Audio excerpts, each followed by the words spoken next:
Ora. Então, muito bem-vindas. Esta é a primeira de uma série de conferências com que a freguesia de Lousã e Vilarinho pretende comemorar os 40 anos do poder local democrático, mas também os 100 anos da reforma das autarquias e que, entre outras coisas, levou à mudança do nome de juntas da paróquia para juntas de freguesia. E nós achámos que era importante começar este ciclo de conferências pelos territórios de Deus. O tema geral das conferências da Serra é territorialidades, multiterritorialidades, e nós achámos importante que os territórios de Deus era, sem dúvida, o tema ideal para começar. Como a conferência não é minha, é destes dois ilustres senhores, eu, quando vinha para cá, tomei umas notasitas para não me espalhar e para vos tentar explicar as razões desta conferência. Como sabemos, o modelo ocidental de poder foi mudando. E se nós podemos dizer que o modelo de poder dos tempos dos reis tinha uma legitimação, podíamos dizer que era uma legitimação de transcendência, o outro modelo, o modelo atual, é uma legitimação de poder através da vontade popular. No entanto, é que aquilo que nós assistimos, principalmente no pós-Guerra Fria, no pós-derrubar o muro de Berlim, é que os principais conflitos a que assistimos são todos eles conflitos que têm uma causa religiosa ou que pelo menos são apontados ou são guerras, todas elas feitas em nome de Deus. Seja na Caxemira, seja no próprio Timor, seja nos Balcãs, a própria Ruanda. Portanto, se nós pensarmos um bocadinho, todos estes conflitos no pós-Guerra Fria são conflitos em nome de Deus, são conflitos da religião. Aliás, o atual terrorismo global, que começou e que tem esta transcendência enorme após o 11 de setembro e o derrubo das Torres Gêmeas de Nova Iorque, é também ele um terrorismo que é feito em nome de Deus. Ou seja, apesar de se ter apregoado que o fator religioso tinha morrido, que o fator da transcendência era algo do passado, que era de um passado obscurantista, a verdade é que ele está aí. É que, afinal de contas, esse fator não foi de todo substituído pela ciência. E há relativamente pouco tempo, eu penso que há 2 meses, o professor Adriano Moreira citava um ilustre matemático que dizia que a razão é simples. É que no domínio da ciência não há nenhuma categoria de pensamento onde exista uma causa primária. Ou seja, não há uma causa primária que seja uma categoria de pensamento no âmbito da ciência. E isto terá que nos levar, efetivamente, a refletir. Eu, pessoalmente, estou entre aqueles que pensa que uma das causas da falência do modelo da construção europeia radica, entre muitas outras coisas, radica em algo que tem a ver com isto. Se nos lembrarmos, uma das discussões da falhada Constituição Europeia, uma das coisas que contou muito a Suelma, era que no preâmbulo da Constituição Europeia se falava na nossa matriz judaico-cristã e na nossa matriz da religiosidade. E ninguém queria absolutamente nada disto. Mas a verdade é que ela não está lá. A verdade é que no Tratado de Lisboa, que parece que também está meio adormecido, ou pelo menos está em coma, também lá não estão esses fundamentos e a Constituição Europeia está como nós continuamos a ver. E agora com esta questão dos refugiados também de uma guerra que não tem razão de ser ou que nós não conhecemos essa razão, está na altura de nós pensarmos. E é bom ver que, se os políticos se estão a esquecer disso, é bom ver que no domínio das ciências sociais esta ideia do fator da transcendência, o fator imaterial, começa a ser lembrado e começa a ser levado a sério como fator de construção de uma sociedade que efetivamente tem que ser um fator decisivo na construção. Porque nós temos que assistir a uma coisa. A Carta da ONU que tem umas boas décadas, está cada vez mais esquecida. E a construção e o trabalho da desordem mundial tem que ser feita com outro património imaterial. E esse património imaterial, eu penso que é a paz dos justos, ou aqueles que alguns de nós, aqueles que acreditam, poderão chamar a paz de Deus. É essa discussão que nós queremos aqui fazer de uma forma aberta e, por isso mesmo, nós convidamos duas pessoas, uma que vai trazer aqui uma abordagem mais teórica, mais académica, mais brilhante, e uma abordagem do trabalho na comunidade, uma outra emanação daquela que é a perspectiva da religião ou da Igreja no trabalho na comunidade. E eu agradecia aos nossos convidados, dizendo-vos que é para mim um grato prazer, 32 anos depois, estar novamente com o professor Anselmo Borges, agradecer-lhe ter aceito o convite para estar connosco. E, João, assim, eu não lhe agradeço, é sempre um prazer e um gosto estar com o meu amigo. Professor, o chão é seu, faça favor. Isto é muito baixo, eu vou montar. Muito boa tarde. Eu, antes de mais, quero agradecer muito de coração o convite que me fizeram para estar aqui. E, concretamente, neste território tão bonito, também é território de Deus, e estar aqui inaugurando um ciclo de conferências sobre os vários territórios. Territórios de Deus, territórios da liberdade. Eu quero felicitar muito esta equipa que ergueu este edifício de debates sobre como encarar territórios. Queria felicitar de coração esta nobre iniciativa, inteligente. E felicitar esta freguesia de Lausanne e Vilarinho, que tem à sua frente uma equipa capaz de erguer um projeto destes. Dito isto, eu vou dizer umas palavras sobre territórios, os territórios de Deus. Para o crente, depois já percebi que quer outra coisa, vamos lá a seguir. Territórios de Deus, eu não conhecia exatamente.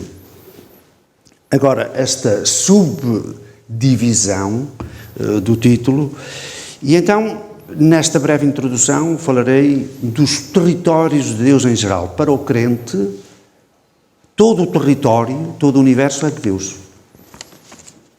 Tudo é território de Deus. Deus tudo criou, e tudo criou para todos os seres humanos e para os seres vivos. E é fabuloso a gente olhar para a criação, para uma noite estrelada, por exemplo, para a belíssima paisagem, quando nós vemos o universo na sua grandiosidade. Isto é gigantesco. Nós vivemos aqui num planeta, não é? Que é a Terra, que gira à volta de uma estrela, não é? Que é o Sol. Mas esta estrela é uma de centenas de milhões, não é? Na nossa galáxia. Como a nossa galáxia há milhares de milhões. Isto é verdadeiramente gigantesco. E depois temos o macro, depois temos o micro. E isto é, efetivamente, de vertigem, de espanto, de alegria, de a exultação exaltante e da exaltação exultante. Então, e tudo isto é território de Deus. Território de Deus. Depois temos esta terra, esta nossa terra, o globo terráqueo. Kant chamou a atenção para uma coisa sobre a qual pouca gente pensa, que é, a partir do momento em que se percebeu que a Terra é redonda, os homens e as mulheres começaram a andar, sabendo que voltavam ao princípio, porque se a Terra fosse plana, não é? Andava-se sem destino. Kant chamou a atenção para isso. Para dizer o quê? Para dizer que neste universo realmente gigantesco há, eventualmente, outros sítios que também são habitados por seres inteligentes, mas tanto quanto sabemos, é aqui que há gente, seres conscientes, que sabem de si, que sabem que não sabem ilimitadamente e, sobretudo, que têm consciência de terem consciência. E se tudo é território de Deus, depois os povos também arranjaram os seus territórios. E é impressionante notar como as pessoas deram a vida pela sua terra, pela sua pátria, por exemplo. As guerras que houve, o sangue derramado para defender a pátria. É verdadeiramente impressionante. Mas nós hoje, cada vez mais tomamos consciência de que, efetivamente, formamos uma só humanidade. Somos uma só humanidade. E, portanto, embora haja territórios de cada povo e haja fronteiras, a palavra fronteira significa que chegamos ali, mas não é um limite. A fronteira significa que há um para lá. E hoje tomamos efetivamente consciência, repito, de que os povos têm direito às suas terras, não é? Aos seus territórios, mas formamos uma só humanidade. E precisamos começar a pensar como é que se gere isto. Cada povo tem o seu território, mas formamos uma só e única humanidade.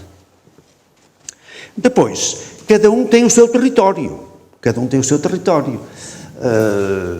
Sei lá, alguém que tem uma fábrica, por exemplo, tem ali o seu território, tem os seus terrenos. Isto também é território de Deus. É bom lembrar-se disso. Também é território de Deus. E, de facto, há um proprietário de um determinado terreno, de um determinado território onde tem uma empresa, onde tem uma fábrica, por exemplo, mas há sempre uma dimensão social da propriedade privada. É muito importante perceber isso.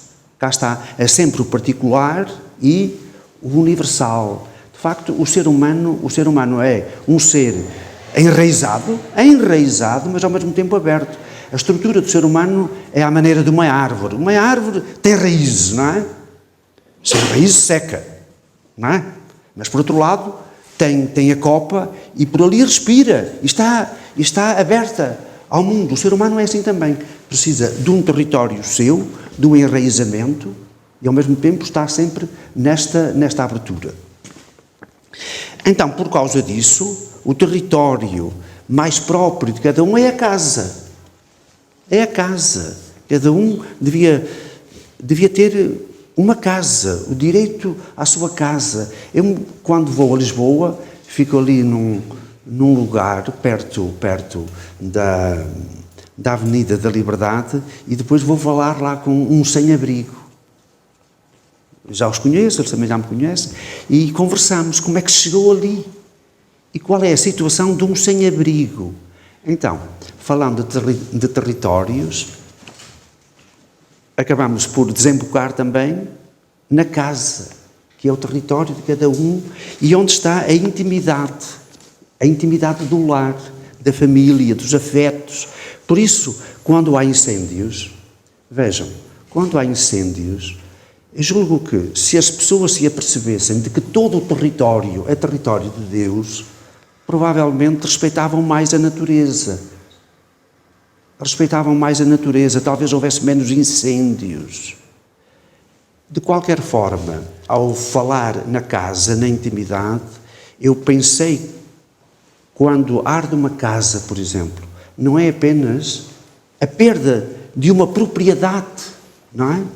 Só Deus sabe o que custou construir uma casa, a sua casa, mas a perda da casa é a perda também de uma intimidade, porque é a perda de afetos, a perda de memórias, de família, de tradições. Cá está. A casa é o nosso território mais íntimo. Mas há um território ainda mais íntimo, que é o corpo de cada um. Nós moramos, cada um mora no seu corpo. E esse é o território de Deus. O território de Deus diz Jesus e depois diz São Paulo que o corpo é o templo de Deus. É o território de Deus. Cada um é habitado também pelo Espírito de Deus no seu próprio corpo. O corpo é território de Deus. E quando olhamos para um corpo, olhamos para alguém. E daí o respeito, cá está, pelo território universal, pelo universo, pela criação. Depois, o respeito pelos territórios dos povos. O respeito pelos territórios de alguém, não é? Dos seus terrenos, das suas propriedades, o respeito pelo território que é a casa, o respeito pelo corpo. Quando olho para alguém, é impressionante. Vejo alguém que vem à janela do olhar, mas é alguém. É uma pessoa que deve ser respeitada também no seu corpo, porque também o corpo é território de Deus. E depois há os espaços comuns. Por exemplo, este espaço é comum, não é? Os hospitais, os campos de futebol, as escolas, as universidades, são espaços comuns e são territórios de Deus. E é preciso ver Deus nesses territórios. E depois, então, é que aparecem as igrejas. Aparecem as mesquitas, as sinagogas, não é? Reparem, tudo é território de Deus. O corpo de cada um, a sua casa, não é menos território de Deus do que uma igreja, ou uma mesquita, ou uma sinagoga. Simplesmente, estes territórios, uma igreja, uma mesquita, uma sinagoga, são territórios de Deus, onde as pessoas se congregam para pensarem nos outros territórios e tomarem consciência da sua própria existência, do seu corpo, por exemplo, como território da sua casa. O que é que andamos cá a fazer? Dos vários territórios. Cá está. Nesta relação de sociedade e de abertura ao outro e ao mesmo tempo de particularidade. Juntamo-nos numa igreja, de facto, para pensar, para meditar, para refletir. Mas uma igreja, repito, uma sinagoga, uma mesquita, não são mais território de Deus do que todos os outros territórios. Se quiséssemos privilegiar um território especial de Deus, então é o corpo de cada um. Porque é a própria pessoa. E lá no mais íntimo, como dizia Santo Agostinho, habita Deus, é o território de Deus. Depois do meu colega apresentar a sua reflexão inicial, eu então vou tentar refletir sobre aquilo que tinha em mente quando me convidou, mas eu não sabia.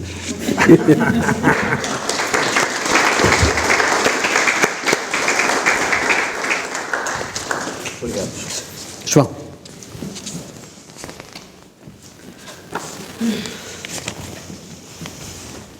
Não se importa, eu vou falar sentado. Em primeiro lugar, quero agradecer ao Sr. Presidente da Junta, da União de Freguesias, o convite que me fez para eu estar aqui presente. Espero ser digno desse convite. Bom, estou na Misericórdia há 25 anos, portanto é da Misericórdia que eu vou falar. Vou dar a conhecer, talvez a atividade da Misericórdia, porque, infelizmente, e tenho que fazer esta crítica aí, infelizmente, temos 700 e tal irmãos, que sejam os associados. Gostaríamos de dar a conhecer as nossas atividades nas assembleias. Não aparece ninguém. Olha, vou aproveitar esta oportunidade que me dão para dizer quais são as nossas atividades e o que fazemos dentro da Misericórdia. Vou aproveitar todas as oportunidades que me dão e eu falo sobre as atividades dentro da Misericórdia, porque tenho a certeza absoluta que a maior parte, se não a grande maior parte, dos nossos associados, dos nossos irmãos, não sabe o que é que se lá passa. Pensam que é só dar a comidinha ao idoso, dar-lhe banhinho, metê-lo na caminha, posicioná-lo como deve ser, etc. Não é nada. Há uma vasta atividade dentro da Misericórdia, há muitos serviços que prestamos e todos os dias estamos a prestar novos serviços. No entanto, vou dar-vos conhecimento também, começo pelo início da Misericórdia. E vou ler-vos aqui um pequeno texto para não falhar nada. A instituição das Misericórdias em Portugal é obra da Rainha Dona Leonor, irmã de Dom Manuel e viúva de Dom João II, durante o final do século XV. O primeiro compromisso da Misericórdia de Lisboa sucedem-se por toda a parte as fundações de Casas da Misericórdia. Em Lausanne, a Santa Casa da Misericórdia surge em 1566, mais propriamente em 2 de setembro. Desconhecendo-se qualquer documento respeitante à ação desenvolvida no primeiro século da existência, que não algumas atas de sessões da mesa e do Alvará Régio de Dom Sebastião, que é este 2 de setembro, que eu falei, que aprova o compromisso da Irmandade da Misericórdia. Passados 2 anos, é concluída a obra da capela, onde está inscrita na sua fachada 1568, e a Casa dos Despachos, onde os irmãos reuniam. O primeiro provedor de que há notícia, em ata de 1691, é Luís Baião Carriço. Até os dias de hoje, já houve 151 provedores. Sob a administração da Santa Casa da Misericórdia de Lausanne, funcionou uma albergaria e um centro de assistência social que procuravam cumprir com algumas obras de misericórdia, tais como dar pousada aos peregrinos, vestir os nus e dar de comer a quem tem fome e de beber a quem tem sede.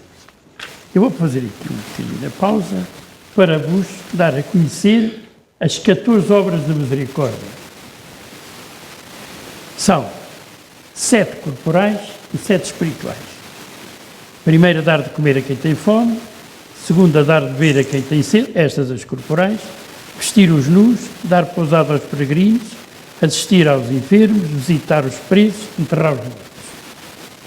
As espirituais, dar bons conselhos, ensinar os ignorantes, corrigir os que erram, consolar os tristes, perdoar as injúrias, sofrer com paciência as fraquezas do nosso próximo, rogar a Deus por vivos e defuntos. E cá há muita gente que tem conhecimento destas 14 obras, algumas ainda se vão praticando nos dias de hoje. Há também registro em atas da existência de mamposteiros, indivíduos que se propunham a fazer a recolha de donativos destinados ao resgate de cativos em países estrangeiros e de presos condenados pela justiça comum que aguardavam retis por falta de pagamento ou por pena pecuniária. Era ainda a obra de enterrar os mortos, cumprida através da presença da Irmandade, como obrigatório, em todos os funerais, e ao seu provedor competia o direito de marcar a hora da sua saída, deixando a Irmandade de reunir um número suficiente de irmãos para acompanhar os funerais, vê-se perder esse tal hábito. Das atas das sessões de 1722, 1783 e 1817, se prova que existiam casas-hospital, procurando a instituição curar os enfermos. Em 1861, é assinalado o desaparecimento de tais casas que haviam sido demolidas, ficando a Lausanne privada da presença de um edifício hospitalar, e é de louvar a iniciativa tomada por João Elisiário de Carvalho Montenegro e um grupo de cidadãos dedicados à sua terra, que em 1865, de constituir uma comissão a que se deu o empreendimento da construção unidade hospitalar, o Hospital de São João. Ainda hoje é referido como Hospital do Povo da Lousã, porque fora implementado e construído às suas custas. Em 1866, no dia 24 de junho, dia do aniversário do Comendador Montenegro, é colocada a primeira pedra do edifício. A 11 de março de 1868, as obras do hospital são terminadas, mas sem meios para o abrir.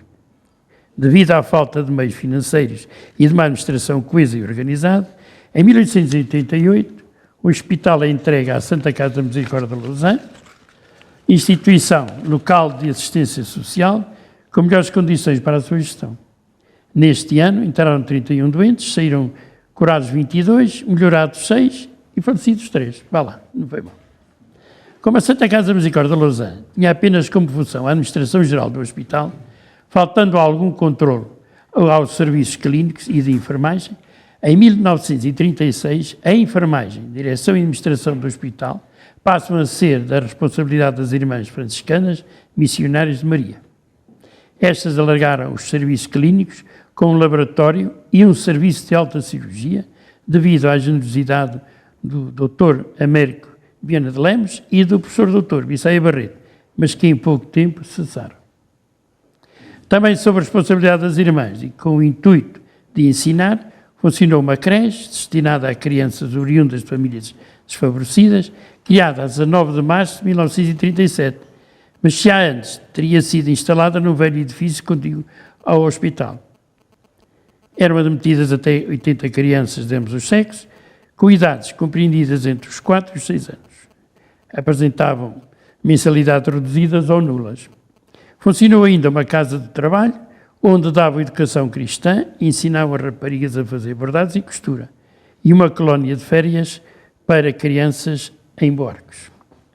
Em 1960, aumentou o quadro pessoal com a criação de uma secretaria e uma secção de serviço social, para aliviar o provedor dessas funções. Também nos serviços clínicos surgem os partos. Em 1962 é criado o lar de idosos da Santa Casa da Misericórdia, com a compra da quinta Dr. José Maria Cardoso, conhecida para a Quinta do Regueiro, e criado o gabinete do provedor, serviços administrativos, creche e exploração agrícola. Bom, isto foi até ao 25 de Abril, foi mais ou menos um pequeno resumo que se passou. A partir do 25 de Abril foi até um incremento, a Santa Casa teve um incremento muito grande, principalmente a partir, mais esse incremento a partir dos anos de 1990. Mas, a partir de 1976, com a nacionalização dos hospitais, surge uma misericórdia sem subsistema hospitalar e ao velho hospital sucede o Centro de Saúde da Lousã. Desta forma, a Santa Casa passa a dedicar-se exclusivamente à creche e ao lar. Eram as valências que existiam na altura. Em 1978, surge o Centro-Dia. Em 1982, ergue-se um novo compromisso em que os órgãos dirigentes passam de uma Junta Geral da Irmandade a de uma mesa administrativa, uma Assembleia Geral e a um Conselho Fiscal. Em 1988 é criado o Serviço de Apoio Domiciliar, na Lousã, bem como o lar residencial para pessoas com deficiência, ou seja, já em 1982 é construído um novo lar. Venderam-se os terrenos que tínhamos no Brasil, com esse dinheiro e mais algum do Estado e da Câmara também, começou-se a construir o lar da Santa Casa, que duraram as obras de 82 a 84. Por isso é que em 86 e 88 já estava o lar a funcionar. 3 ou 6 anos, passando a creche a abranger os mais pequenos, dos 3 meses aos 3 anos. Em 1994 surgem os apartamentos com rendas sociais, são os que estão situados na Avenida São Silvestre. Em 94 e 2001 surge em Foz de Aroce a SAD e o Centro-Dia, respectivamente. Hoje a Santa Casa da Misericórdia é definida como uma instituição particular de solidariedade social, com fins lucrativos e de âmbito regional, que procura intervir no âmbito da ação social, apresentando respostas sociais que se caracterizam através de diversos equipamentos e serviços. O que é que eu frisei aqui, instituição particular? O Sr. Professor sabe, houve uma grande guerra, havia uma grande guerra entre a Conferência Episcopal e as misericórdias, porque a Conferência Episcopal queria gerir os destinos das Santas Casas, ou seja, deixaria a Santa Casa ter a autonomia que tem hoje. Queriam, inclusivamente, antes de depois chegar a um acordo entre a União das Misericórdias e a Conferência Episcopal, fizeram-se uns novos compromissos onde está englobado também aquilo que cabe à Igreja e aquilo que cabe às Misericórdias. Havia nessa altura havia no ar que a Igreja queria tomar conta dos bens das Misericórdias e, portanto, gerir. Os orçamentos eram aprovados pelo Bispo, o plano de atividades também, e se ele dissesse que não, tinha que voltar tudo ao princípio. É certo, mas isso tudo se resolveu, ainda bem assim, porque continuamos com a nossa autonomia. Porque nós somos de Igreja e não da Igreja. Somos de Igreja e não da Igreja. Continuamos a ter o nosso cunho religioso, é fundamental, dentro das instituições, nelas das misericórdias. Acabei de vir de privilégio de ir a Roma do dia 2 ao dia 6, ao estar com Sua Santidade no ano jubilar da Misericórdia. Tive esse privilégio de lá estar, que foi fantástico. A misericórdia tem a sua política, E a sua política versa no si, na sua missão. A sua missão é apoiar crianças e idosos utilizando formas de intervenção que permitam a satisfação das suas necessidades e expectativas. Melhorar a vida dos utentes e suas famílias, proporcionando-lhes serviços individualizados de qualidade que promovam um desenvolvimento integral e educativo, protegendo a sua saúde, o seu bem-estar num clima de segurança afetiva, física e psíquica. Tem a visão. Ser a Santa Casa da Misericórdia de Lausanne, reconhecida pelos seus utentes e pela comunidade, pelos bons serviços prestados. Inovar, melhorar e diversificar de forma sustentada o leque de serviços prestados e alargar a capacidade de resposta. Cultura e valores. Respeitar a entidade pessoal e a intimidade da vida privada de familiares e dos utentes. Promover o convívio intergeracional. Assumir os serviços prestados como a realidade distintiva da instituição. Sensibilizar, motivar e valorizar os recursos humanos, promovendo a sua formação e qualificação. Preparar, confeccionar e distribuir refeições seguras e de qualidade a todos os utentes e colaboradores da instituição. Cumprir os requisitos legais, normativos e outros aplicáveis à instituição. Política. Satisfazer as necessidades e expectativas dos utentes, seus familiares e colaboradores através da melhoria contínua dos serviços, do envolvimento dos colaboradores, da gestão eficaz dos recursos disponíveis e do cumprimento da legislação aplicável. Manter e, se possível, aumentar relações de parceria com a comunidade e diversas entidades. Esta é a nossa política, que nos temos dado muito bem com ela e vamos continuar a fomentar e arranjar cada vez mais parcerias, se for possível. Agora, posso continuar? Pode, João. Posso ir até ao fim? Pode ir até ao fim. Então vou até ao fim. Eu peço desculpa, mas gostaria de dizer-vos e mencionar os serviços que se prestam na Misericórdia. Acho que isto é fundamental para todos terem uma noção daquilo que se lá faz. A estrutura residencial para pessoas idosas, hoje como se chama, antes chamava-se lar residencial, hoje é ERP. Isto faz uma casa de confusão por causa dos ERPs, às vezes que aparecem, faz um bocado de confusão. Mas hoje é assim que querem estas designações e nós respeitamos. Os serviços que prestamos: alojamento, alimentação adequada às necessidades dos utentes, respeitando as prescrições médicas, cuidados, isto no lar, cuidados de higiene pessoal, conforto e imagem, tratamento de roupa, conforto dos espaços, atividades de animação sociocultural, lúdico-recreativas e ocupacionais, que visem contribuir para um clima de relacionamento saudável entre os utentes e para a estimulação e manutenção das suas capacidades físicas e psíquicas. Apoio no desempenho das atividades da vida diária. Cuidados médicos, cuidados de enfermagem, engloba a administração de fármacos quando prescritos. Cuidados de fisioterapia, sessões de hidroterapia, acompanhamento a consultas, exames complementares de diagnóstico, acompanhamento de psicologia, acompanhamento social, assistência religiosa. Na assistência religiosa há uma missa mensal, dita pelo seu padre, instituída pelo seu padre Orlando, e a celebração da palavra ao Sara. A EPE ainda pode disponibilizar outro tipo de serviços oferecidos pela mensalidade, como transportes para acesso a cuidados de saúde, aquisição de bens e serviços, colónia de férias, serviço de cabeleireiro, manicure e pedicure. Queremos ter as senhoras como deve ser, bonitinhas, saudáveis e arejadinhas. Além disso, temos as atividades socioculturais. Isto visa ter o idoso em atividade, um envelhecimento ativo, saudável e alegre. Visam o desenvolvimento das competências cognitivas motoras, interpessoais dos utentes. Ajudar o idoso a encarar o seu envelhecimento como um processo natural, de forma positiva e reconhecendo a necessidade de se manter física e mentalmente ativo. Chamar a atenção para a crescente integração social do idoso, para os novos papéis que os mais velhos podem desempenhar.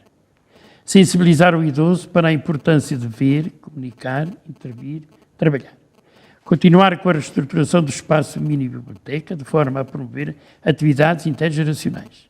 Estimular a utilização da biblioteca como forma de ocupação, saltar dos tempos livres, como espaço intergeracional e de aprendizagem informal e permanente, como um ponto de encontro.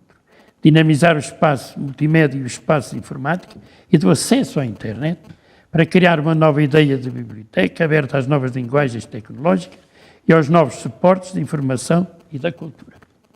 Promover trocas entre diferentes gerações. Colaborar no projeto educativo da Creche Jardim, Amigos do Ambiente. Fomentamos muito isto.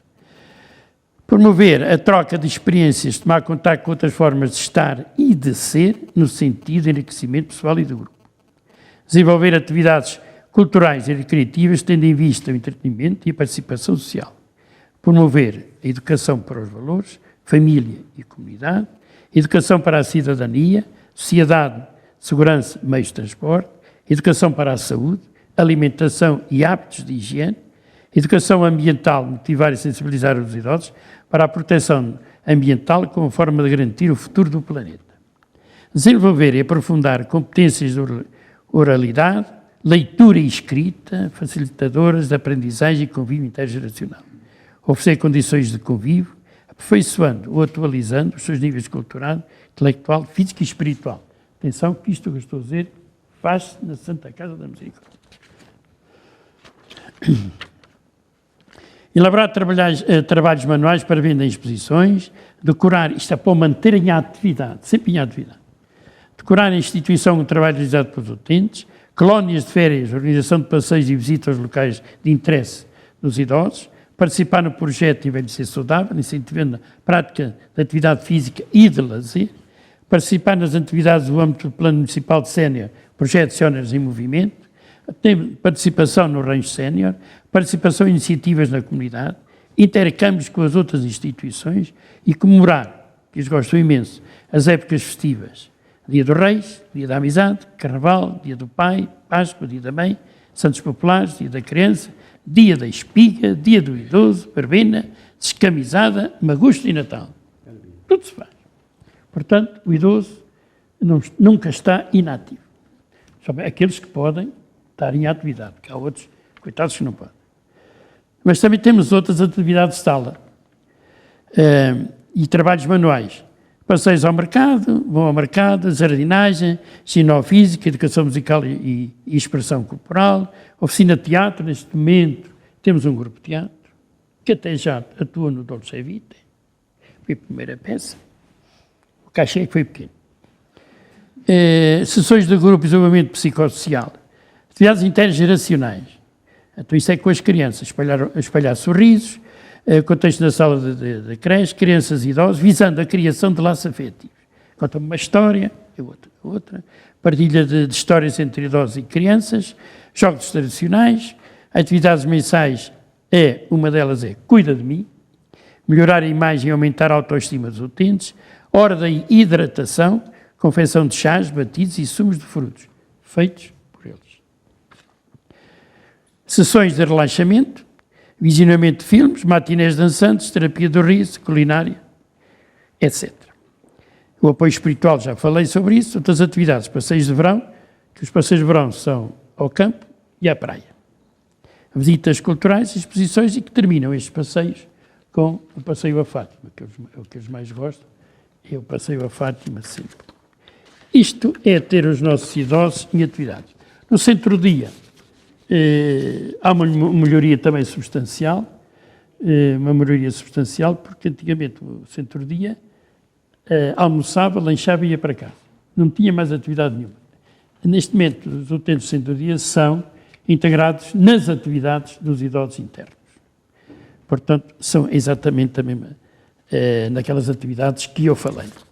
O apoio domiciliário. No apoio domiciliário é outra valência nossa. Os serviços que prestamos lá é cuidado de higiene e conforto pessoal, higiene habitacional, estritamente necessária na natureza dos cuidados prestados, fornecimento e apoio de refeições, respeitando as dietas com prescrição médica, tratamento de roupa do uso pessoal do utente, atividades de animação e socialização, designadamente animação, lazer, cultura, aquisição de bens, higienes alimentícios, pagamento de serviços, locação e entidades da comunidade. Apoio na saúde, acompanhamento social e psicologia, transporte, cuidados de imagem, também isto na instituição, vão à instituição, enfermagem, fisioterapia, também na sede da instituição, e acompanhamento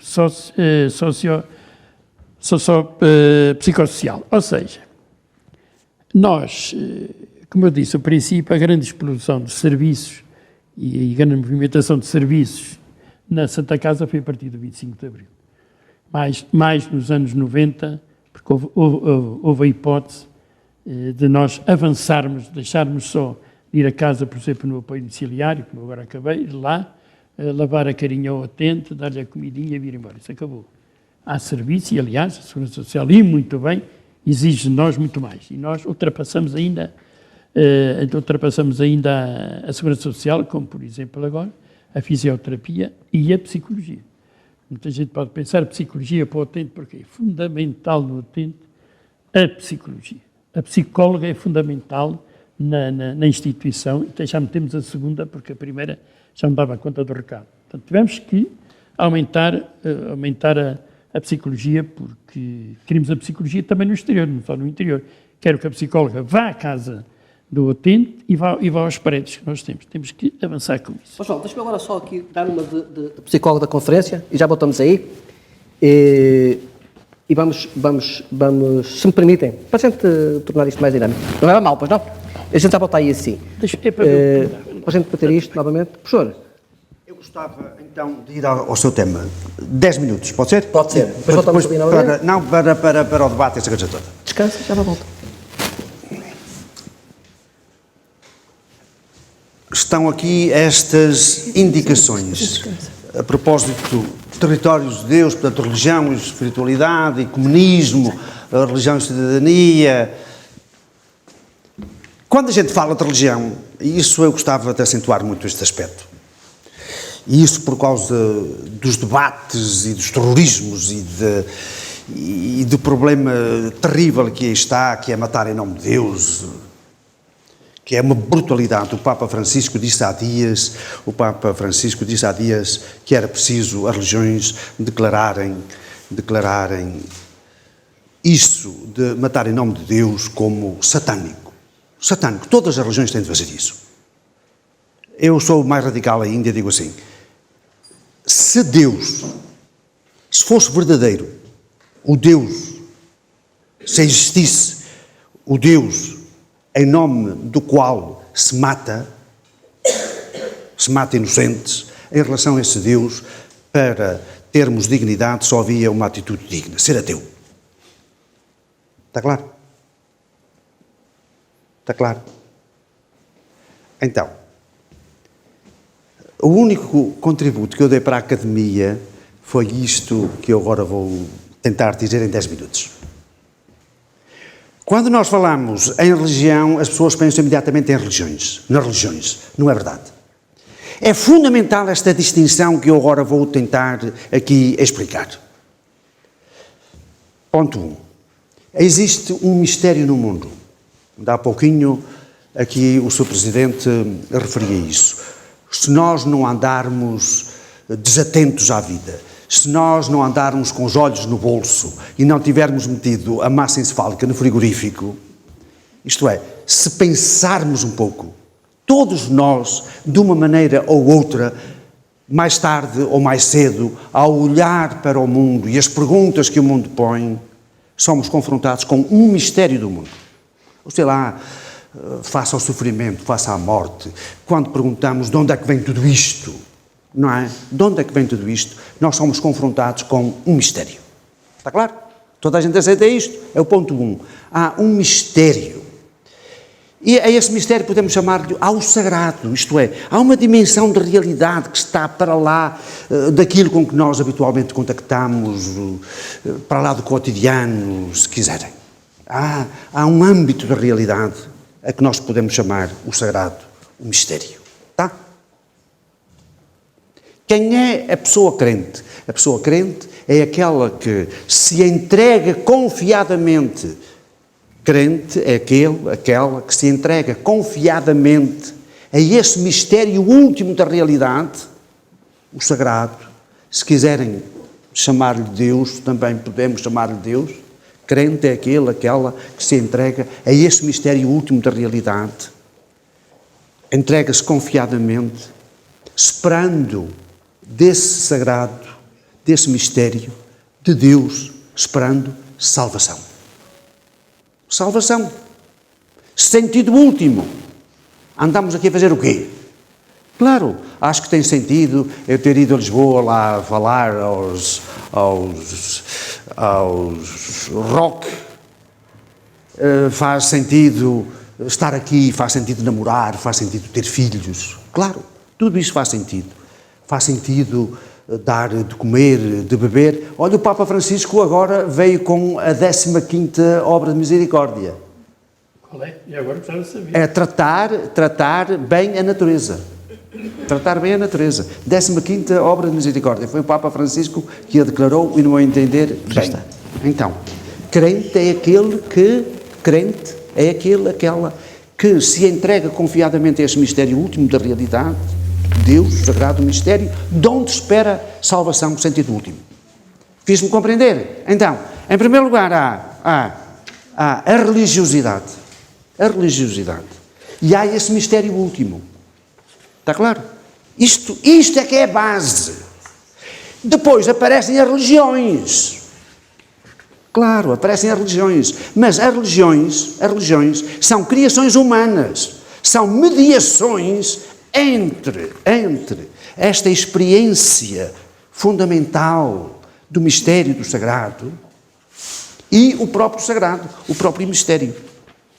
Quando falamos de religião, temos de ter em mente esta tríplice realidade.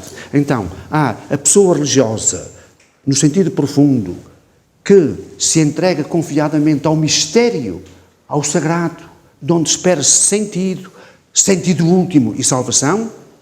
Tá? E há as religiões. As religiões são mediações, inevitáveis, claro. As religiões são mediações, mas são mediações entre a pessoa religiosa, entre o ser humano, se quiserem, e o sagrado. E entre o sagrado e a pessoa religiosa. Mas são mediações. São mediações. E são criações humanas. E, por isso mesmo, nas religiões há de tudo. Há do melhor e há do pior. Faço-me entender? Nas religiões há de tudo, há do melhor e há do pior. Se esta minha distinção faz sentido, e eu penso que sim, e é fundamental, reparem, pode acontecer o quê? Pode acontecer que uma pessoa seja realmente religiosa, tenha feito uma experiência religiosa profunda, séria, uma experiência mística desse sagrado, desse mistério, ao qual se entrega confiadamente, esperando desse mistério salvação em sentido último, e ter bastante distanciamento face às religiões. E hoje acontece isso muito, que é uma espécie de religiosidade em autogestão. De facto, quando a gente olha para as religiões como elas estão, meu Deus! Então, pode acontecer que alguém seja profundamente religioso, tenha feito uma experiência religiosa profunda, séria, intensa, de vida, e que vive essa sua dimensão religiosa mística, de encontro com o sagrado, com o mistério, de onde espera sentido último e salvação, e, de facto, não ter boa relação com as religiões, ou uma relação distanciada. Como pode haver gente que vive nas religiões, que vive das religiões, cardeais, eventualmente, bispos, padres, então políticos, meu Deus, que vivem das religiões, que querem mostrar-se no meio de festas religiosas, que se aproveitam das religiões, que vivem das religiões para interesses políticos, económicos, de prestígio, e não fizeram uma experiência religiosa autêntica. Fiz-me compreender? Isto é fundamental. A partir daqui, vou responder às suas questões. Reparem, então, porque é que, evidentemente que nunca se pode justificar de maneira nenhuma matar em nome de Deus, pois o sagrado mistério é fonte de salvação, de sentido último. Então, matar em nome de Deus, humilhar alguém em nome de Deus, desrespeitar alguém em nome de Deus, isso é contra Deus. Isso é uma ofensa à religiosidade mais profunda e ao seu sentido mais profundo. Está claro? Ponto 2.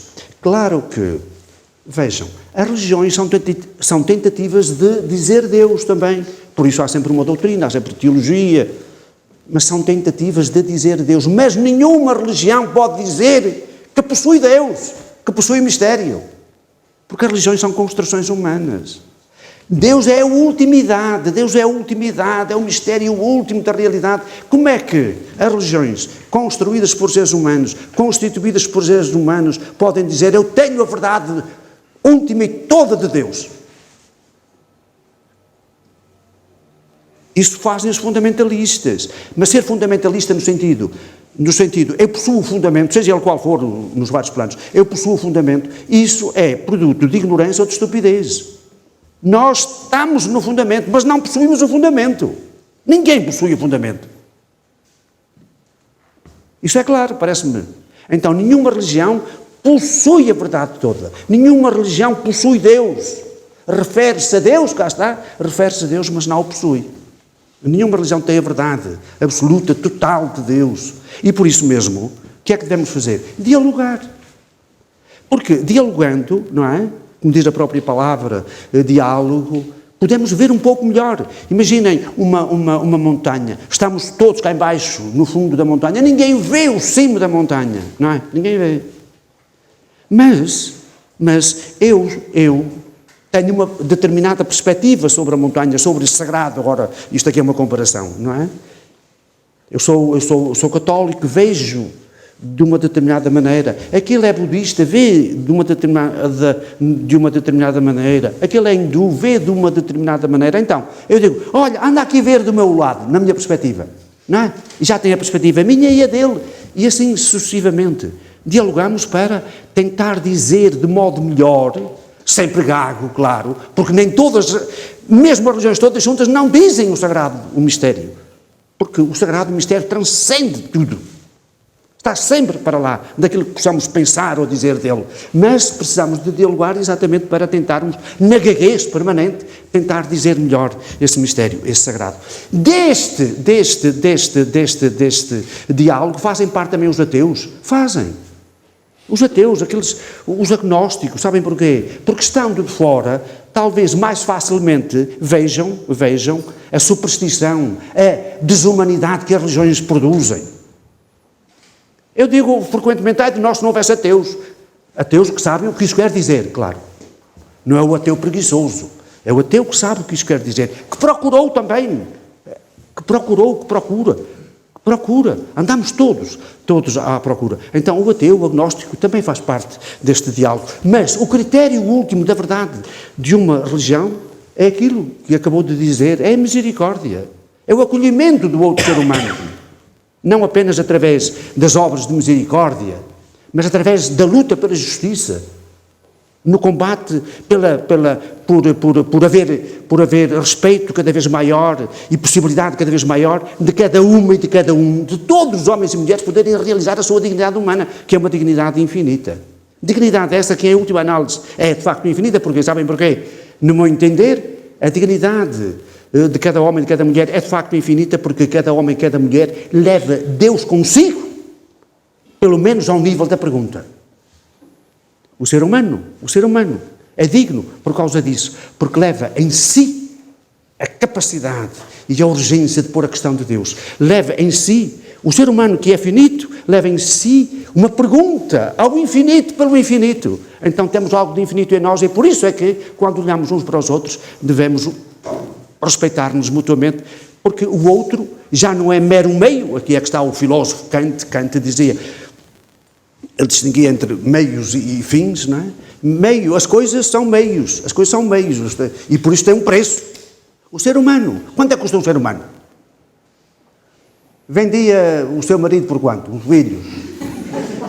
Vejam, fizemos isso, mas hoje tomamos consciência da indignidade que isso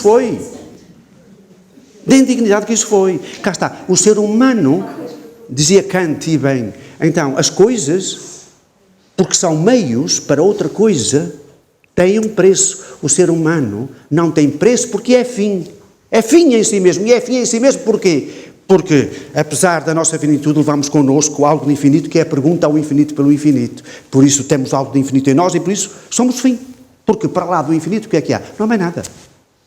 Esta distinção é absolutamente fundamental, no meu entender, para aquelas perguntas que logo desde o princípio aqui colocou. Desculpem. Professor, mas eu tenho de lhe fazer outra pergunta.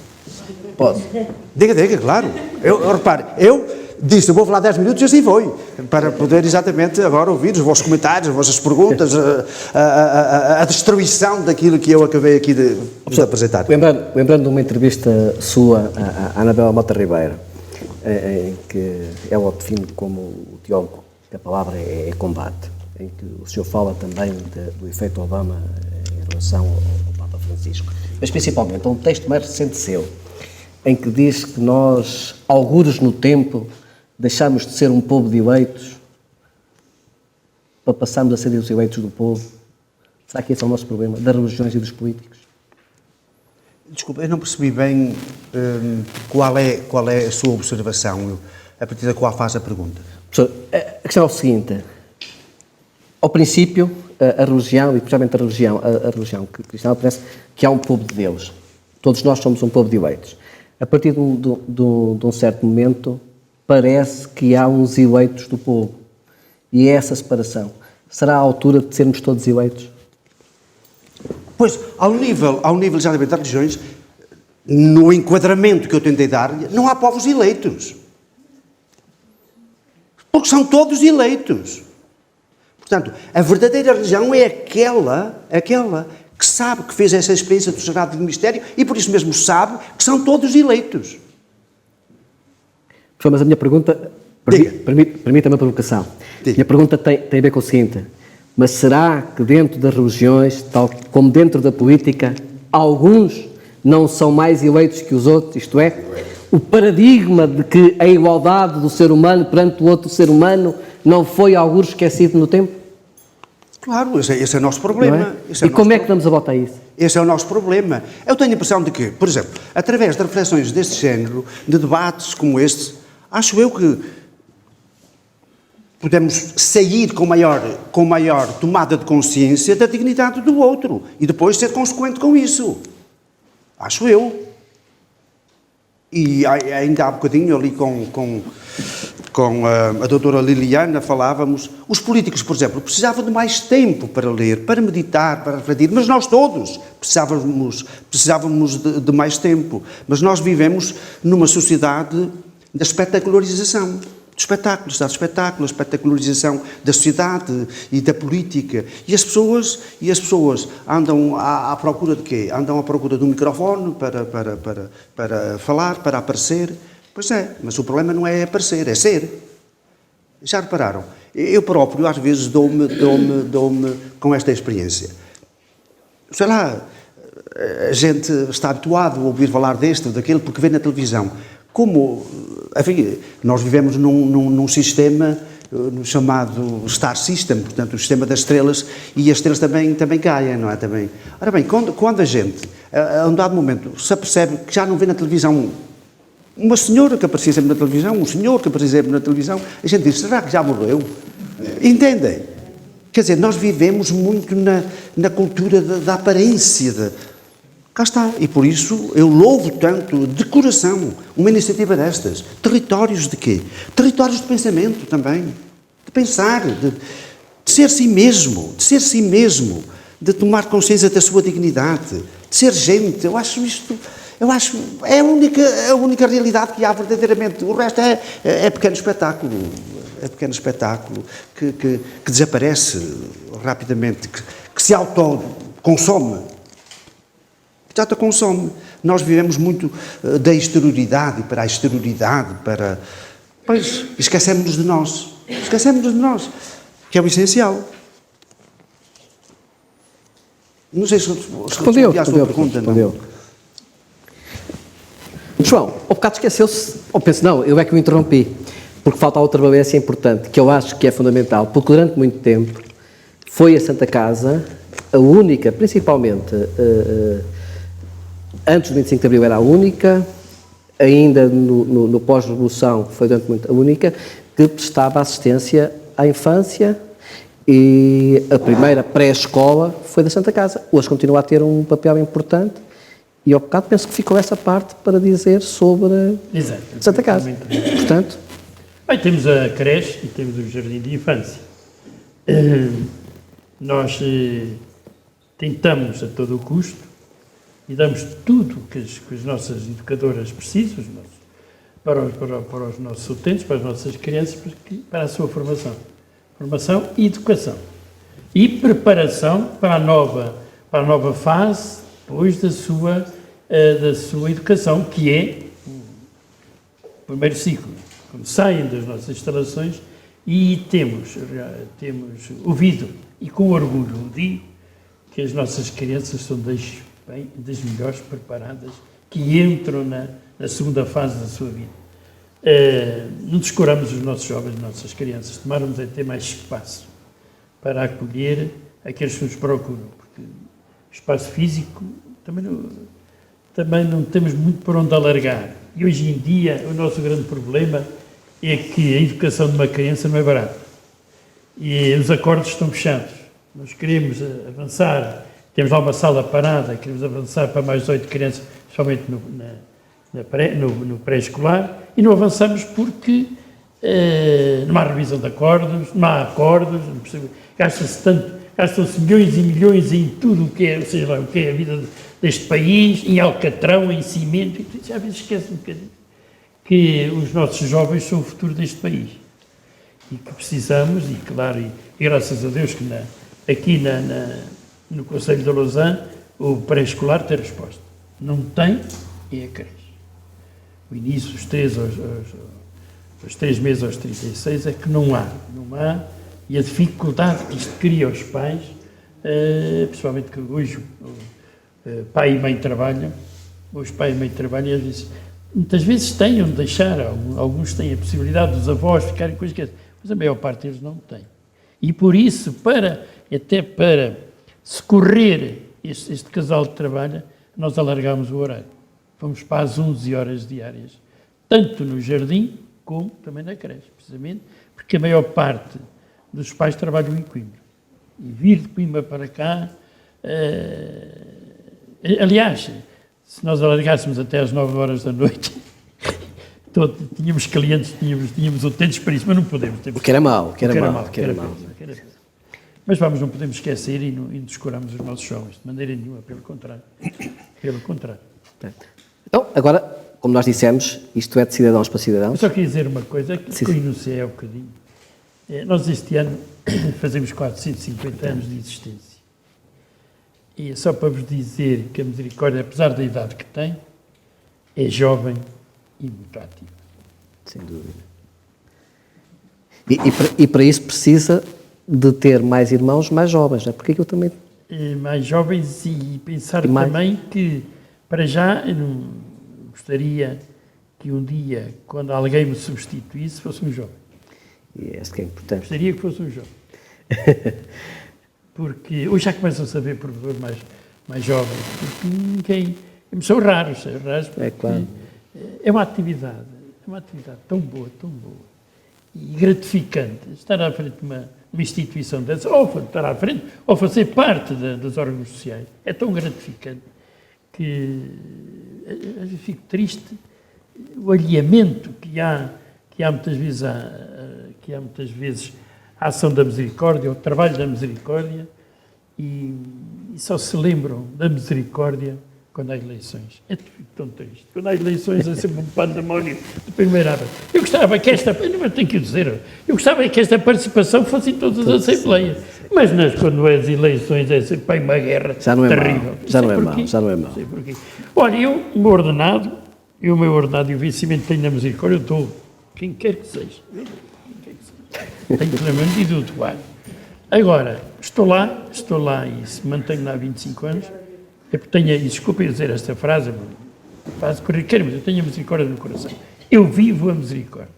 A minha mulher já me diz que é melhor arranjar uma cama e dormir lá.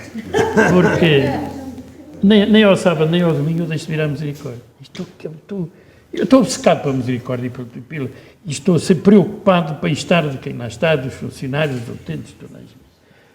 E tenho uma grande empatia com os utentes, com os funcionários, com todos. Isso é que Grande é, empatia. isso é que é importante. Isso é que é importante. E é por isso que mantenho lá. É claro. Eu mantenho lá. Então, mas como eu estava a dizer, o modelo é o modelo de cidadania, e cumprindo aquilo que o professor dizia há bocado, este é um ato de pensamento e significa que aqui, e aproveitando não só o João, mas essencialmente a vinda do professor Anselmo, portanto, estejam à vontade para... Façam favor. Professor. Sr. Presidente. Só. Ai, não. A questão que eu queria dizer é a seguinte: por razões que saberá, apresentou aqui sim dois extremos em termos de experiência religiosa. Disse que é possível ter uma profunda experiência religiosa em regime de autogestão, e disse também que pessoas religiosas muitas vezes não fizeram nenhuma experiência do religioso. Que vivem nestas religiões. Que vivem nas religiões não fizeram a experiência do religioso, qualquer tipo de experiência religiosa, disse isso. Pronto, eu penso que o doutor quis, no fundo, fazer assim uma constatação e uma grande abertura em relação à questão da religião. O meu ponto é outro. O meu ponto é este. A propósito da questão do ecumenismo, gostava que o doutor dissesse alguma coisa, e falou sobre as verdades, nenhuma religião tem a verdade, etc., mas gostava que fizesse algum comentário a propósito daquilo que a Igreja, no caso católico, o cristianismo católico, acha quanto à ideia de que existe uma revelação da verdade, e o que é que isso significa em termos depois deixe-me dizer, de materialização ao longo da história. Reparem, eu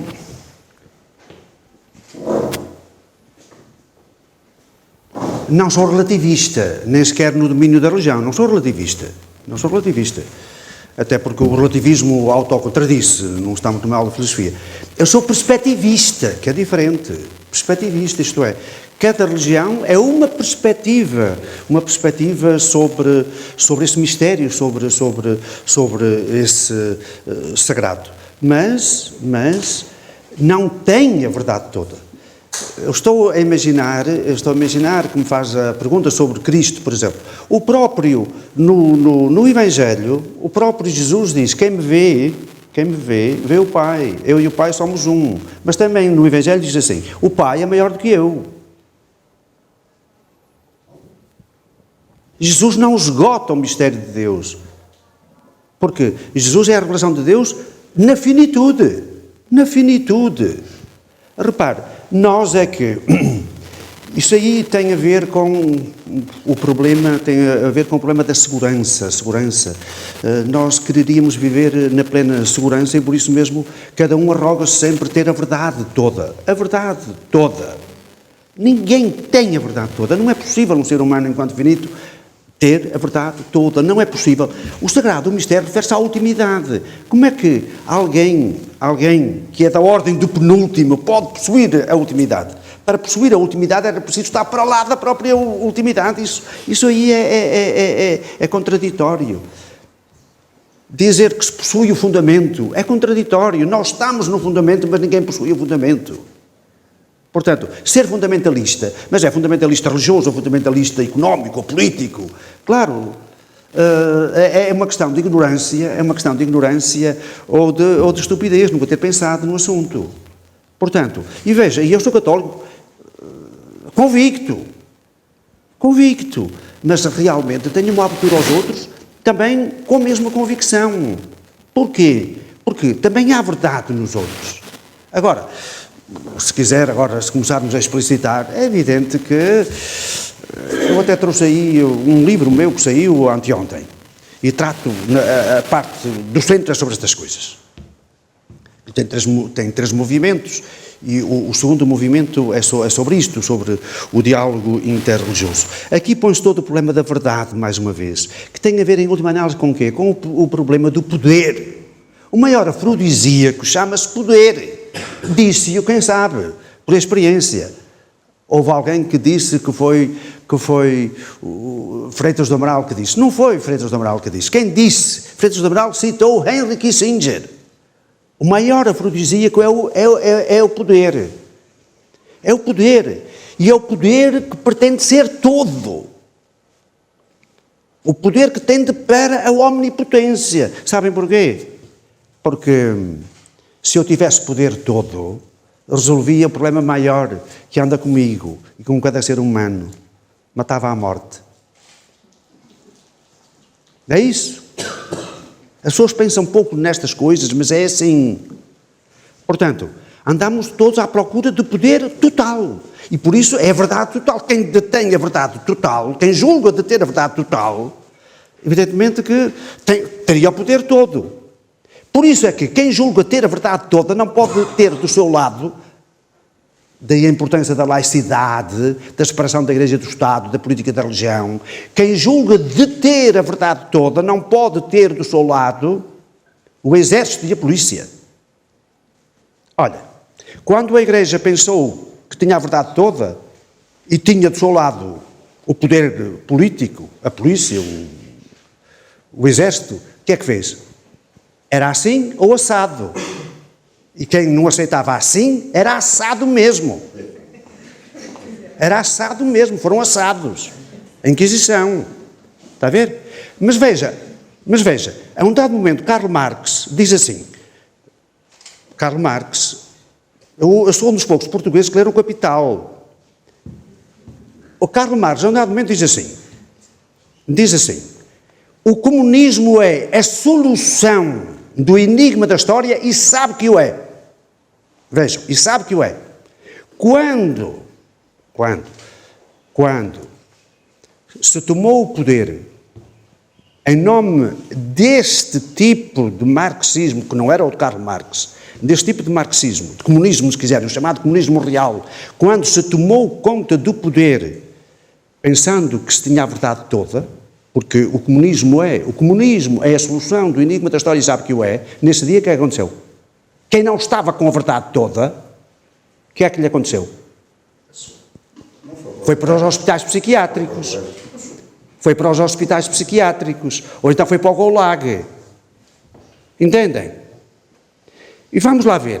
Neste momento, o terrorismo pretende sempre dizer que tem a verdade toda. Cá está. Neste sentido, se quiserem, eu nestas coisas estou muito à vontade, porque eu com a vontade com que critico a Igreja Católica, também critico os outros, não estou... Repare, apesar de tudo, neste diálogo, não estamos todos, face ao infinito, estamos todos equidistantes, porque face ao infinito, o finito é equidistante, não é? Mas, na relação entre religiões, há alguma assimetria, porque uma coisa é uma religião que prega o amor, outra é uma religião que tem muito de violência. Ora, o cristianismo nasceu não violento. Isto é um facto. O cristianismo nasceu não violento. e nasceu laico. Jesus disse: dai a César o que é de César e a Deus o que é de Deus. E eu acho que a laicidade do Estado é uma conquista histórica fundamental em ordem à liberdade religiosa de todos. Ter esta religião, ter aquela, não ter nenhuma, mudar de religião. É fundamental. Cá está. A separação por causa do poder. Isto é, para prevenir as religiões que julgam de ter a verdade toda. Então, Jesus disse: dai a César o que é de César e a Deus o que é de Deus. E chegou à sua cidade e não combateu. Pelo contrário, quando Pedro puxou pela espada, disse-lhe: mete a espada na bainha, porque quem com ferros mata, com ferros morre. E foi crucificado. Estamos entendidos? E durante 200 e tal anos, o cristianismo foi uma religião perseguida e de paz. O Islão é diferente. Depois a seguir fizemos patifaria sem fim. Isso aí, a história dos crimes dos cristãos, ouça, a Deschner, um alemão, fez a história criminosa do cristianismo, são 10 volumes. Tá? A seguir. Mas os cristãos, quando olham para a sua história, têm de dizer assim: aquilo que fizemos é contra o fundador. Ao passo que o Islão vai ter dificuldades maiores neste domínio. Porquê? Porque o profeta, Maomé, foi ao mesmo tempo profeta, ao mesmo tempo chefe de Estado, e fundou um novo Estado, e foi guerreiro, que combateu em 60 batalhas. E como toda a gente sabe, numa batalha a alternativa é matar ou ser morto. Portanto, o Islão, se estas coisas custaram muito à Igreja, vai custar mais ao Islão, mas se quisermos viver em paz, este processo tem de ser feito. E por isso mesmo temos de estar com a verdade e com o diálogo e com debates abertos, sem o politicamente correto ou o corretamente político, percebem? Argumentando. É para isso que andamos e temos... Porque, vamos lá ver, nós temos de viver em paz. De facto, aquilo que acontece é que, também gostava de, só para terminar, gostava de dizer que frequentemente, em última análise, eu não acredito que haja guerras propriamente de tipo religioso. Aquilo que há são guerras por outros motivos, que são, em última análise, o dinheiro. Isto é, território, são realidades territoriais, conquistas de territórios, são questões de geoestratégia, são questões económicas, são de hegemonia política. E depois invoca-se a religião para legitimar, porque a guerra é uma coisa, de facto, se a gente pensar bem, anti-humana, porque é ir matar o irmão, é ir destruir populações inteiras, levar à miséria. Então, para fazermos isso é preciso arranjar uma motivação, uma legitimação. Uma das legitimações é exatamente a religião. Mas uma religião dessas, evidentemente, que não é verdadeira.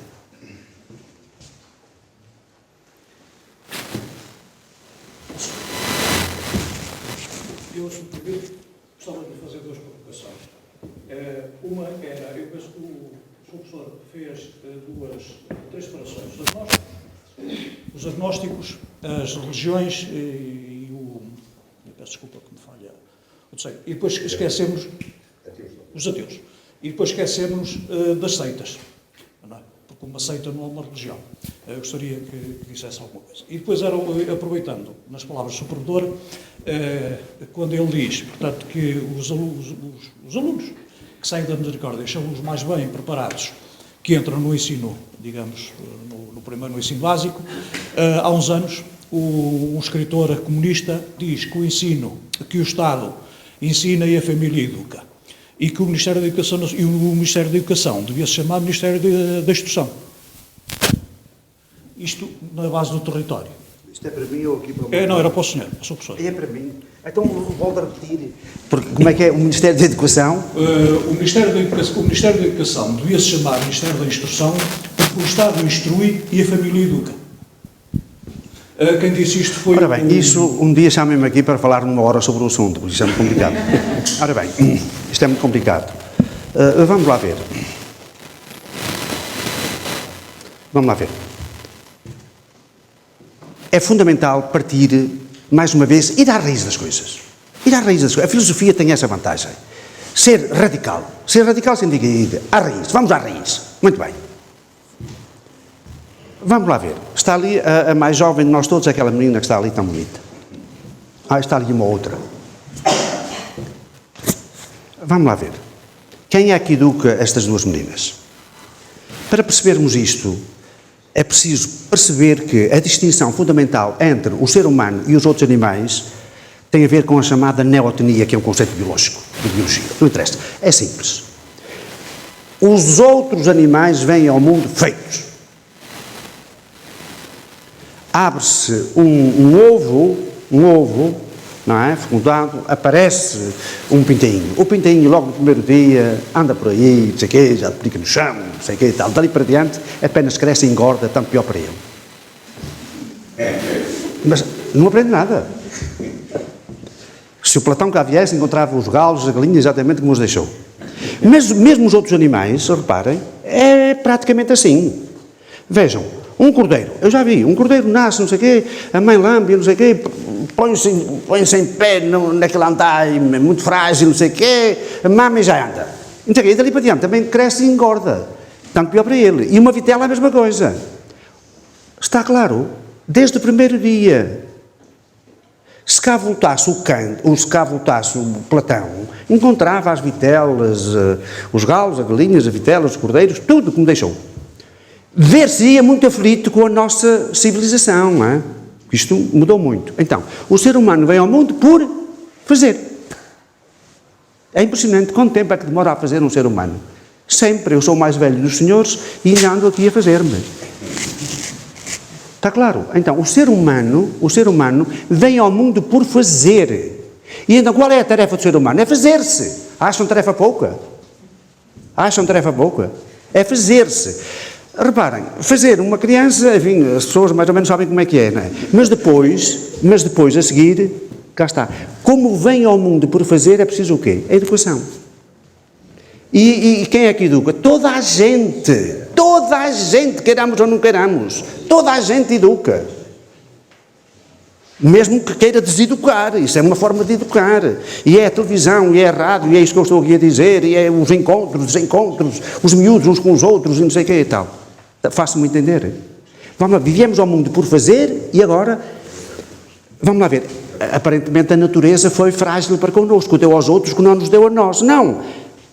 Podemos pensar de outra maneira. O virmos ao mundo por fazer é a condição de possibilidade de sermos o que somos, seres humanos, que inventam um novo, livres. Digamos, este vir ao mundo por fazer é a abertura da liberdade, para nos fazermos, e uns com os outros, claro, cá está. Cá está.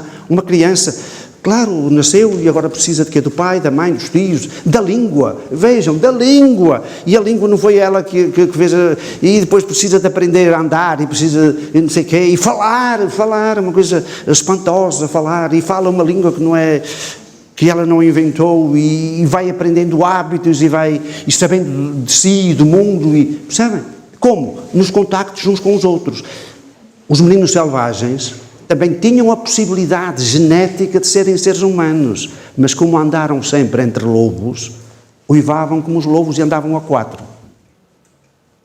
Faço-me entender? Então o ser humano é sempre o resultado de quê? De uma herança genética e de uma história em cultura, ou de uma cultura em história, de encontros e desencontros. Então quem é que educa? Toda a gente. Educar, não é por acaso, educar vem do latim. Educar, que significa alimentar. É a alimentação agora cultural, isto é, nós precisamos de receber por cultura aquilo que a natureza nos não deu. Recebemos cultura e produzimos cultura. É isso que caracteriza o ser humano. Então quem é que educa? Educamos todos. Evidentemente, em primeiro lugar é a família. Claro, é evidente. E agora pode haver aqui um debate político tremendo e tal. Não sei o quê. Claro, os Estados ditatoriais têm muito receio disso. Porquê? Porque querem impor uma verdade a partir do tal poder único. Não, isto é plural. Portanto, os pais têm a prioridade nessa educação, inclusivamente nos caminhos, e devia, se quer que lhe diga do ponto de vista político, eu penso que devia haver maior liberdade. para os pais escolherem os caminhos, inclusivamente, de uma educação agora mais elaborada, porque educar é sempre.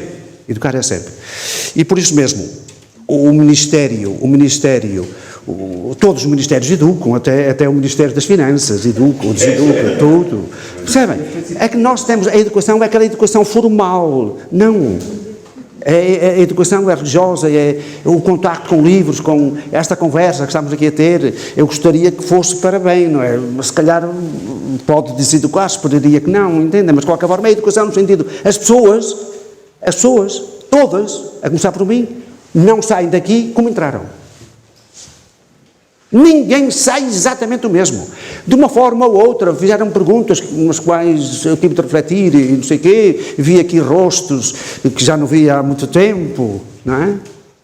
E perguntas, e ouvi o que se faz aqui na Santa Casa da Misericórdia. Evidentemente que isto comoveu-me, percebem? E eu saio daqui diferente, mas, percebem, vi este esquema e disse, isto é fabuloso, aprendi qualquer coisa, é possível, numa terra aparentemente do interior, produzir coisas que na universidade, infelizmente, nem sempre se produzem.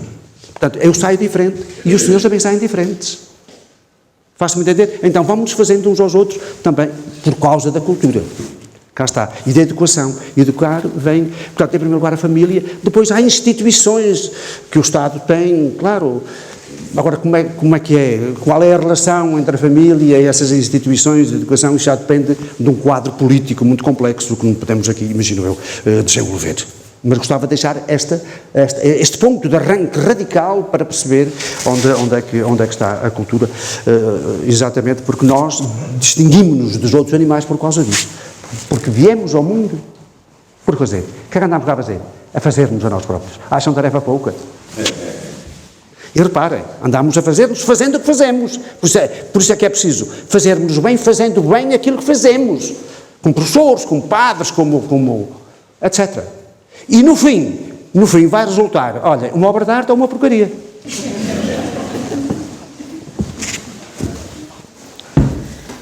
Quer dizer que para a educação a República do Platão não desce. Vamos lá ver, porque no fim de contas é um totalitarismo, percebe? Claro. Quer dizer, o Platão pretendia uma cidade ideal imune à crítica, percebe? Os filósofos não têm necessariamente a verdade. Não, foi só apenas só para que o Américo se levantasse a fazer a pergunta. Eu queria também fazer aqui uma pequena provocação. Primeiro, queria elogiar a Junta de Freguesia por a iniciativa.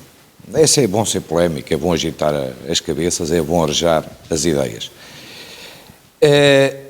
E esta história da multiterritorialidade levanta aqui uma série de questões. E eu concordo com o Sr. Professor quando me diz, ou parcialmente com o Sr. Professor quando diz que cada um de nós é território de Deus. Mas Deus é o único, mesmo nas 3 grandes religiões de que se falou. E é para aí que eu, a seguir, me quero encaminhar. Todos os outros territórios são emanações humanas que não têm nada a ver, a meu ver, com a religião. A religião é um princípio, Deus é um princípio criador, é uma matriz que está igualmente revelada entre as religiões. Tem o livro sagrado, que é comum até uma pequena parte e que se complica quando chegam os chamados intermediários. No cristianismo, Cristo. Nas outras duas, Cristo aparece como um mero profeta. Há profetas com mais alguma força. E as religiões passam a ser, a partir daí, a meu ver, códigos de organização social, códigos de poder, e utilizando uma cenoura, que o Sr. Professor aqui referiu como essência da religião, que é a procura de todos nós, a minha não é, que é a salvação. E eu penso que é o aspecto mais pernicioso de qualquer uma destas 3 religiões. Porque o princípio criador, os princípios básicos, a misericórdia está em todas. A paz está em todas, até um determinado momento. E a pergunta que eu quero fazer ao Sr. Professor, porque defende exatamente uma visão de tolerância como eu também defendo, reconhece as iniquidades todas elas têm tido, eu também reconheço, começar por aquela que é a minha matriz, a minha matriz de valores, que é judaico-cristã, mas perfeitamente anticlerical, ou se quiser até anti-igreja, não só no aspecto clerical, mas enquanto instituição, E a pergunta que eu faço é se um autor que o Sr. Professor há bocadinho citou, cujas ideologias eu não prefiro, Karl Marx, se não teria alguma razão quando referia às religiões um bocadinho como o ópio do povo. Isto é, se não estamos a chegar à altura de começar a relativizar profundamente as religiões, não Deus, porque não há o Deus dos muçulmanos, não há o Deus dos católicos, mas se não chegou à altura de, nesta evolução humana, se não começarmos a ter de relativizar as religiões, porque são elas hoje o fundamento de profundas desigualdades sociais, de uma estrutura económica que as cria e de determinados modelos de estruturação social, e aquilo que se está a passar no Médio Oriente é desse exemplo, que são exatamente aquilo que está a levar este mundo a um mundo de conflitos, de desigualdades, de pobreza, de falta de respeito por aquilo que representa cada um de nós, uma parte ínfima de Deus. Era esta a provocação que eu deixaria. Muito obrigado. Américo. Qual é, Américo, se não te importas? qual é exatamente a pergunta? Se o Sr. Professor não acha que chegou à altura de nós relativizarmos as religiões, isto é, se as religiões, tal como foram estruturadas ao longo dos tempos, tiveram a sua utilidade, foram extraordinariamente importantes. É bom que se diga, se hoje não são antes, em vez de um fator de coesão e de estruturação social e humana, se hoje não são precisamente o oposto, e acho que são, isso não chegou à altura de nós passarmos para um estágio diferente, pegando naquilo que é o princípio criador, Deus, na sua matriz que as três religiões monoteístas comungam, isso não é a altura de nós acabarmos exatamente com este tipo de organizações imateriais, obviamente, que vêm fundamentando todas estas crises de valores, sociais, económicas e, acima de tudo, geopolíticas, porque essas é que permitiram depois as outras. Muito obrigado. Eu acho que tentei dizer isso mesmo, que o essencial não são as religiões. As religiões são mediações disso. O fundamental é a experiência. Em primeiro lugar, diria que é o próprio caminho de transcendimento. É a atenção que cada ser humano devia ter, não é? Para responder a esse mistério último da realidade, que a realidade põe. Aquilo que se quer que lhe diga, aquilo que mais me preocupa no nosso tempo, não é haver falta de respostas, é fundamentalmente não se porem as perguntas essenciais. Isso é que me preocupa. Portanto, a pessoa religiosa, volto a dizer, é aquela que faz efetivamente essa experiência desse mistério, desse sagrado. Também o filósofo. Agora, faz, pura e simplesmente, a pessoa religiosa é aquela que se entrega confiadamente a esse mistério último, esperando a salvação. Isto é que é determinante. Porque Kant fez as famosas perguntas, a religião tem três interesses fundamentais, o posso saber, o que devo fazer, o que é que me é permitido esperar, e reservou exatamente para esta questão, o que é que me é permitido esperar, a religião. A religião é que pretende dar resposta a esta pergunta. Portanto, esse mistério, esse sagrado, é fonte de esperança, de confiança, de sentido para a vida. E o religioso, volto a repetir, é exatamente esse. As religiões são construções humanas, portanto, elas próprias têm de refletir sobre elas mesmas no melhor que têm e no pior que têm. E, portanto, nesse sentido, relativizar-se. Volto a dizer, há pessoas que eventualmente fizeram uma experiência religiosa, autêntica, e com esse mistério último, e vivem essa experiência, e têm até alguma desafeição face às religiões agora instituídas, são instituições, é a religião institucional, não é a religião pessoal, como há pessoas que eventualmente vivem da religião, por questões de prestígio pessoal, por questões de estratégia política, para se autopromoverem e, de facto, não fizeram uma verdadeira experiência religiosa. Portanto, as religiões, nós andamos equivocados quando confundimos a pessoa religiosa pura e simplesmente com uma religião institucional. Nesse sentido, é preciso relativizar. Portanto, as religiões são relativas num duplo sentido. Relativo vem do latim, de um verbo chamado, que é irregular, que é refero, retuli, relato. Cá está. Portanto, relação. Cá está. E refero, referência. Então, elas são relativas no sentido de que todas as religiões têm uma determinada matriz histórica, social. Nasceram naquele tempo, num determinado tempo, numa determinada geografia, num dado condicionalismo até económico, social, até religioso. São relativas nesse sentido. Nesse sentido, são relativas, não são o absoluto.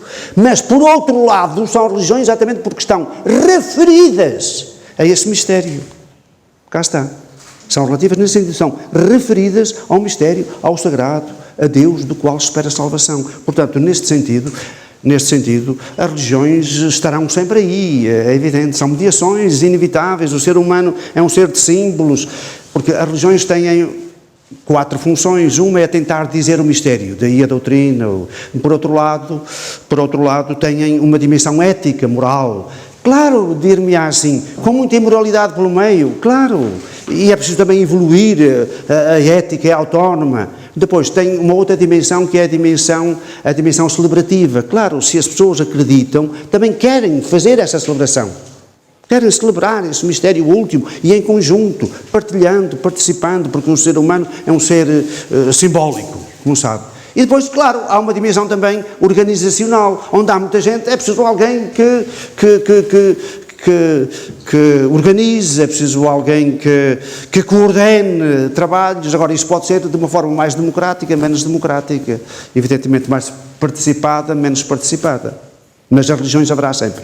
Isso aí podem querer acabar com as religiões. Agora, as religiões não são o sagrado, não são o mistério, estão referidas ao sagrado, ao mistério, estão referidas a Deus, mas não são Deus. São mediações entre os homens e esse sagrado, esse mistério de Deus, e entre Deus e os seres humanos. Desculpe lá. Era isso.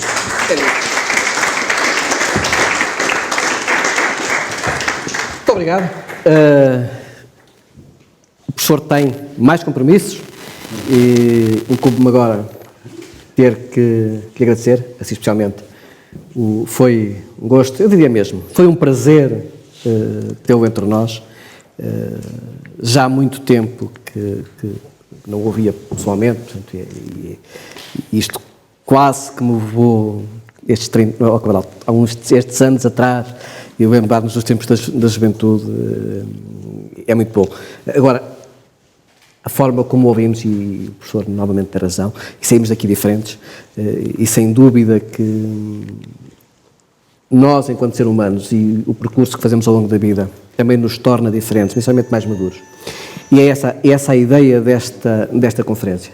Esse ciclo de conferências visa uma coisa, visa pôr-nos todos a pensar, visa que nós consigamos, entre todos, criar cidadania para que ajudarmos os políticos a decidir de uma forma pensada, refletida, a que não tomemos decisões na espuma dos dias, mas que consigamos, de uma forma pensada, estruturada.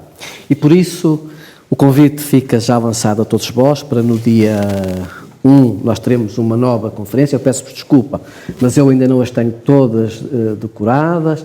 No dia 1 nós vamos falar sobre territórios da educação, da cultura e dos saberes.